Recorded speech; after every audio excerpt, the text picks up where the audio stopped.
والصلاة والسلام على رسوله النبي الكريم وعلى آله وأصحابه أجمعين. أما بعد، فأعوذ بالله من الشيطان الرجيم. بسم الله الرحمن الرحيم. يا أيها الذين آمنوا قوا أنفسكم وأهليكم نارا. صدق الله العظيم.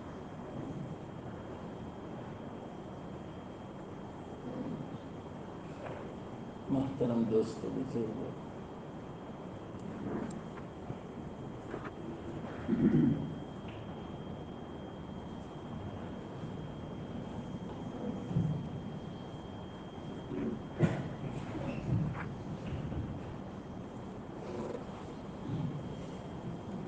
انشاءاللہ جمعہ کے بعد نکاح کی مجلس ہے.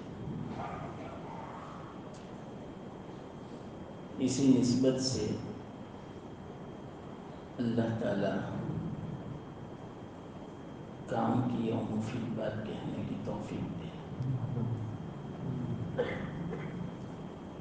اللہ کے رسول صلی اللہ علیہ وسلم بھی نکاح کسی کا پڑھاتے ہیں تو اس سے پہلے کچھ نصیحت فرما دیتے تھے کہ اس سنت پر عمل ہو جانا ہے. ایسے تو نکاح کے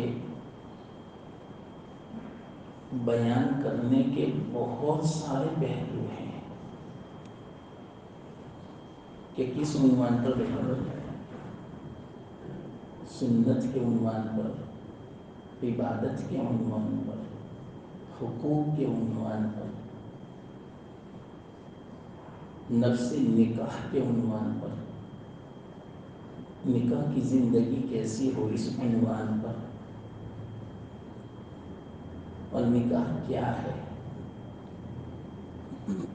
کتنی پسندیدہ عبادت ہے. بہت سارے عنوان ہیں. اس کے لیے مستقل پہنچ جائے تو ہر عنوان کا حق ادا ہو سکتا ہے. کم سے کم ہر عنوان ایسا ہے 2 گھنٹے اس کے لیے چاہیے ایک مجلس کے لیے.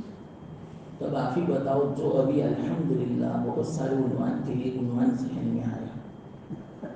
میں نے سوچا اس کی باتیں ذہن میں آئی، الحمدللہ جو آدھا گھنٹہ تو صرف تمہید میں جائے انشاءاللہ ایسا عنوان ہے.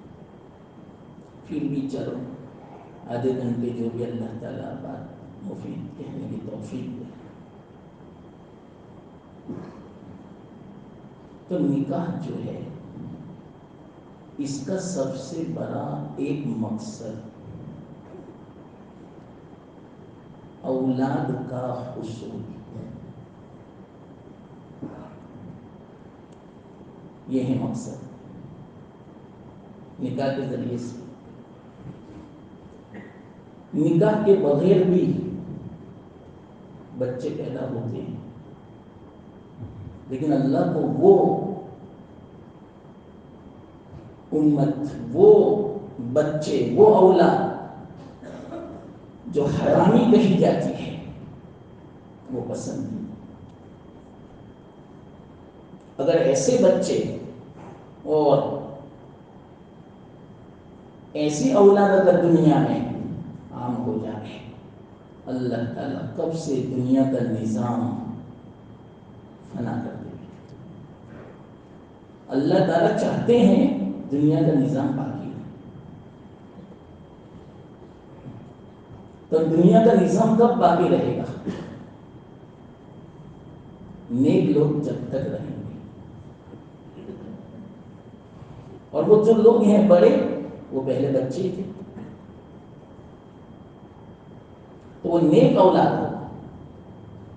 اور یاد رکھنا، والدین کے لیے سب سے بڑا اگر کوئی سرمایہ ہے، سب سے بڑی اگر کوئی پونجی ہے، نیک و صالح اولاد ہے. پیسہ نہیں ہے، بزنس نہیں ہے، بہت ہے دنیا میں مالدار، لیکن ان کے اولاد جو نافرمان ہے ان کو پوچھو، ناک میں دم آ گیا ہے، نیند حرام ہو چکی ہے، ذلیل ہو چکے ہیں ان کی اولاد بھی اور والدین بھی، بے چینی کا سبب ہے۔ تو ایسی اولاد نہیں چاہیے، اللہ بھی نہیں چاہتے ایسی اولاد۔ نیک اولاد جو والدین کا حق سمجھے، اطاعت کرے، فرما بردار ہو، آنکھوں کی ٹھنڈک ہو، دین پر قائم رہے، اور والدین کے لیے مرنے کے بعد مغفرت کا سبب بنے، صدقہ جاریہ بنے۔ ان کو دیکھتے ہی آنکھیں ٹھنڈی ہو جائے زندگی میں، ان کے دل میں والدین کی عظمت ہو، والدین کا احترام ہو، عزت ہو، اس کو بولتے ہیں نیک اولاد۔ یہ میں نے نیک اولاد کی تعریف بیان کی۔ تو یہ اولاد ایسی ہونی چاہیے، یہ سب سے بڑا سرمایہ ہے، یاد رکھنا۔ اگر ایسی نہیں ہے تو سب سے بڑا خسارہ ہے، دنیا میں بھی رسوائی کا سبب اور آخرت میں بھی ذلت کا سبب۔ کہیں ایسا نہ ہو کہ اولاد کی بنا پر والدین جہنم میں جا رہے ہیں۔ مسلمانوں، اس آیت کے ٹکڑے کو معمولی مت سمجھو، کیا کرے وقت تھوڑا ہے ورنہ میں آپ کو سمجھا تھا۔ اللہ فرماتے ہیں کہ ایمان والو اپنے آپ کو بھی بچاؤ جہنم سے، اپنے اولاد کو بھی بچاؤ۔ تو وہ والدین جو اولاد کی بنا پر جہنم میں جائے گی، اولاد تو جائے گی، یہ خسارہ ہے، یہ سرمایہ ہے۔ کتنا بڑا نقصان، کتنا بڑا گھاٹا، اللہ کرے اس بات کو آدمی سمجھ جائے۔ چلو یہ تو میں نے تمہید کری، بہت لمبی تمہید، لیکن چھوڑ دیتا ہوں میں۔ اب نیک اولاد کیسے بنے وہ مختصر سنا۔ اگر ہمیں اپنی اولاد کو صالح بنا، ایک بات یاد رکھنا، بہت زیادہ دنیا کی فکر مت کرنا اپنی اولاد کی، کہ میرے بیٹے کا کاروبار ہو جائے، مکان ہو جائے، بیلنس ہو جائے، نہ۔ آپ فکر کس بات کی کرو؟ میرا بیٹا صالح بن جائے، بس اس کی فکر کرو۔ میں قسم کھاتا ہوں، آپ کی جو فکر ہے نا کہ میرے بیٹے کا مستقبل روشن ہو جائے، کاروبار اچھا ہو جائے، تکلیف میں نہ ہو، سکون والی زندگی گزارے، بیلنس اچھا ہو، عافیت ہو، راحت ہو اس کی زندگی میں قسم کھاتا ہوں صالح بنا دو، یہ سب ملے گا۔ یہ بات دل میں اتار، میں دلیل سے کہوں گا اس بات۔ کلام مجید میں اللہ فرماتے ہیں وَهُوَ يَتَوَلَّى الصَّالِحِينَ، اللہ ذمہ دار ہے صالحین، ہم تھوڑی۔ عمر بن عبدالعزیز کے 11 بیٹے تھے۔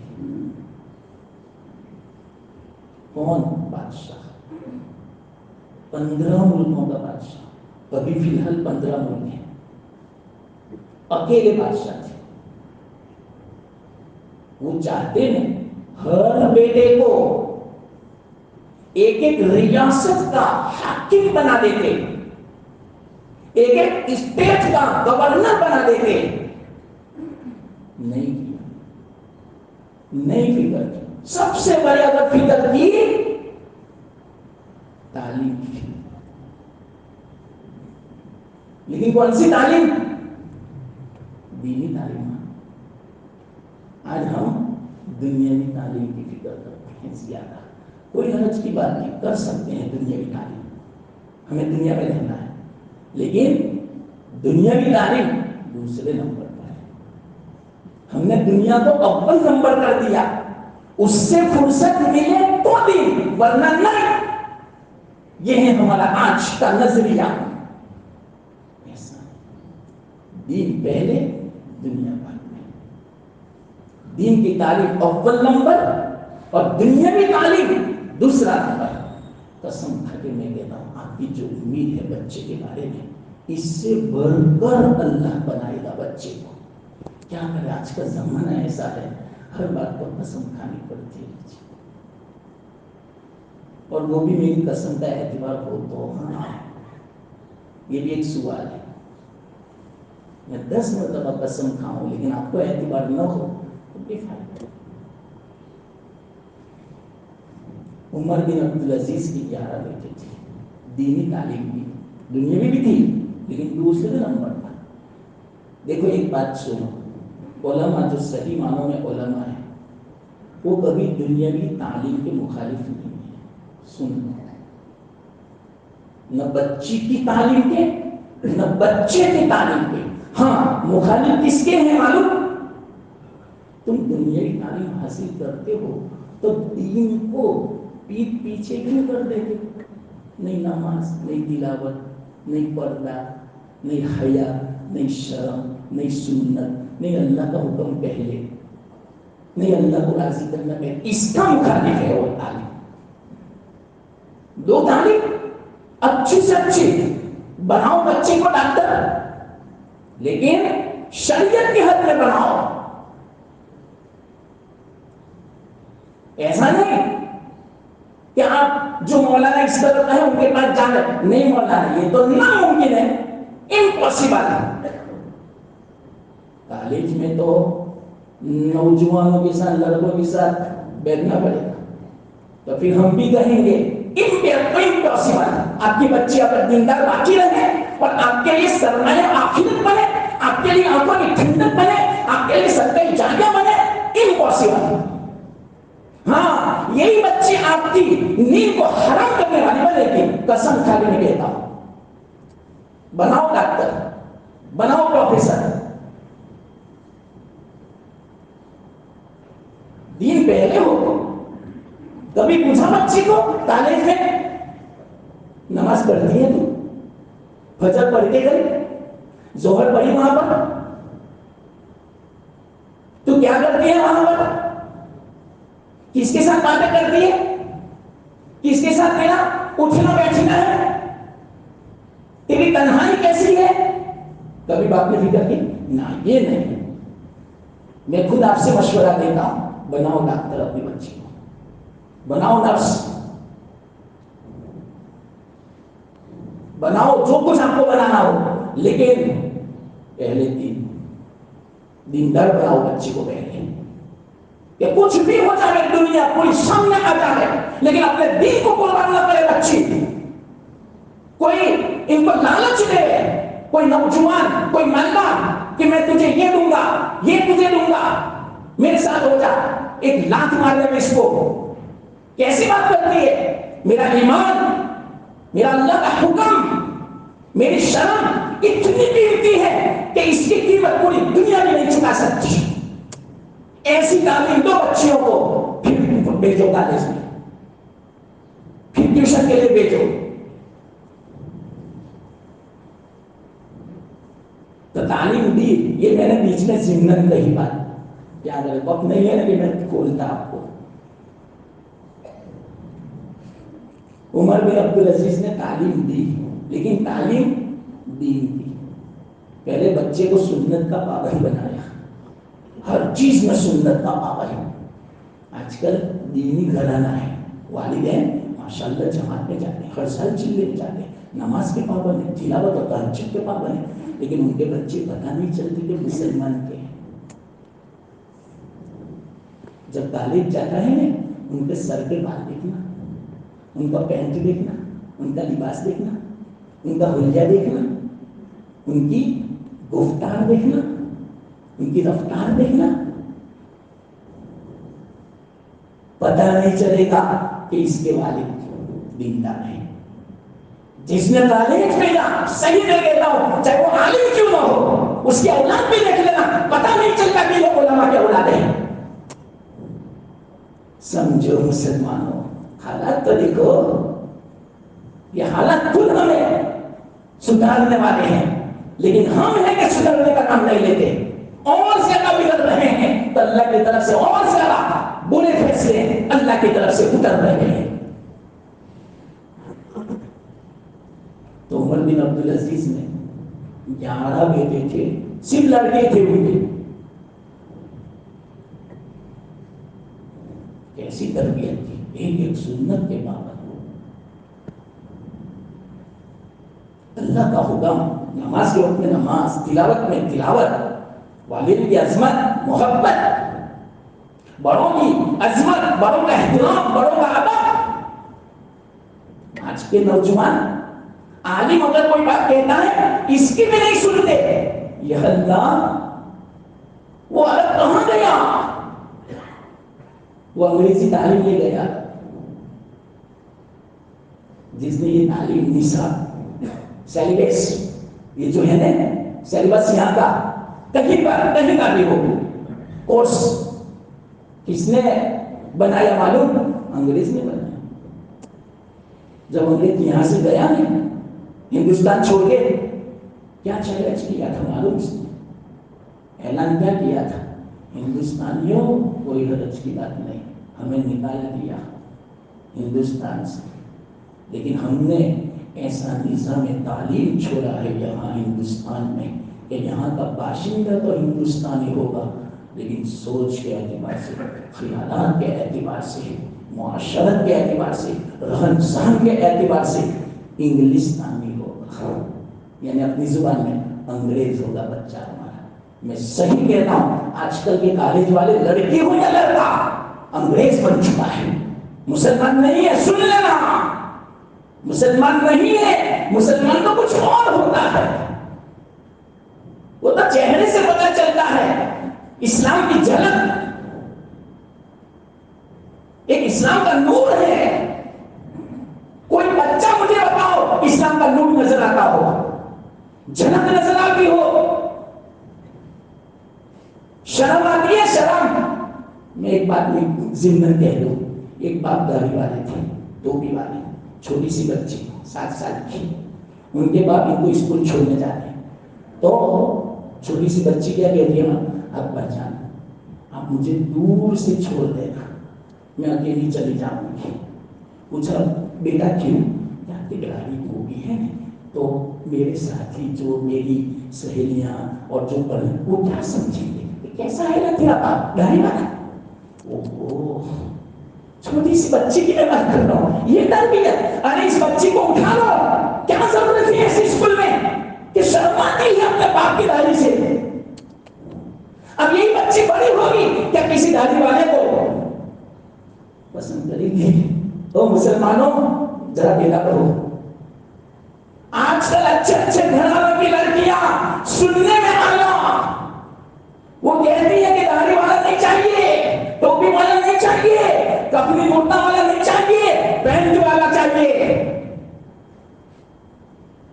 کلین شیو والا چاہیے، ہمیں پسند نہیں ہے. مسلمانوں جس کی بچی نے یہ کہا ہو پھر سے کلمہ پڑھا دینا.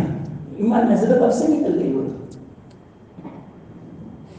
ہم کہتے ہیں کہ بچی مسلمان، ہاں مسلمان نہیں، نکل گئی ایمان میں سے جو یہ کہے مجھے داڑھی پسند نہیں.